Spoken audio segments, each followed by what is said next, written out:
جی اس کے بعد ان کے بعد جی بات یہ ہے کہ گفتگو کے کینوس کو ذرا ایک اور طرف لے جا کے میں جی جی گرم مجھے پہلے تو یہ اعتراف کرنے اس اعتراف کے ساتھ کہ میں ایک مسلمان ہوں جو بات کرتا ہوں ہم پہ جو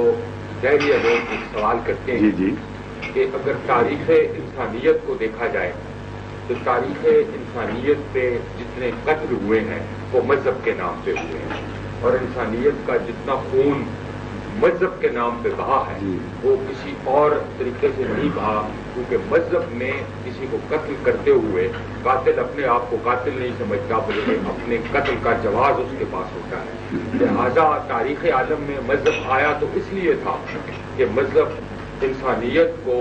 فروغ دیتا سکون دیتا لیکن بجائے اس کے تاریخ شاید ہے تاریخ کے صفات گواہ ہیں کہ مذہب نے لوگوں کو انسانیت کو تکالیف دی اور انسانیت کا میں عرض کرتا ہوں تاریخ شاید ہے ہی نہیں اس بات پر جس تاریخ کا میں نے مطالعہ کیا ہے وہ تو اس بات پر شاہد نہیں ہے بالکل الٹ نقشہ پیش کرتی ہے ہنی بال نے جو قتل و غارت کی سکندر اعظم نے جو قتل و غارت کی جو قتل و غارت ہلاکو خان نے کی یا چنگیز نے کی یا تیمور نے کی یا مغربی قوموں نے جنگ عظیم اول میں کی یا جنگ عظیم ثانی میں کی اس میں کہاں مذہب تھا اور ان میں سے ایک قتل و غارت کا واقعہ اتنا خوفناک ہے کہ ساری دنیا کے مذاہب میں جو قتل و غارت کے شواہد ملتے ہیں وہ ان سے کم ہیں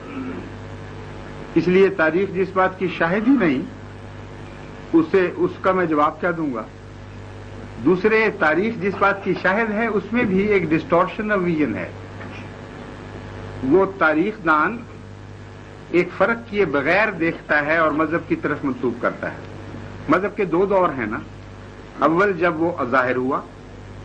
اور دوئم جب وہ بگڑ گیا یہ تو مسلمہ حقیقت ہے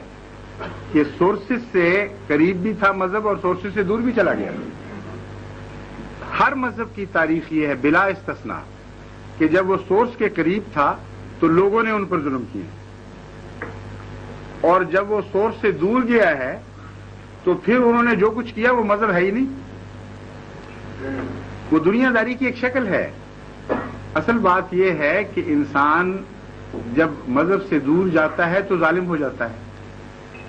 اور جب وہ ظالم ہو جاتا ہے تو خواہ اس کو بہانہ سیاسی ملے یا مذہبی ملے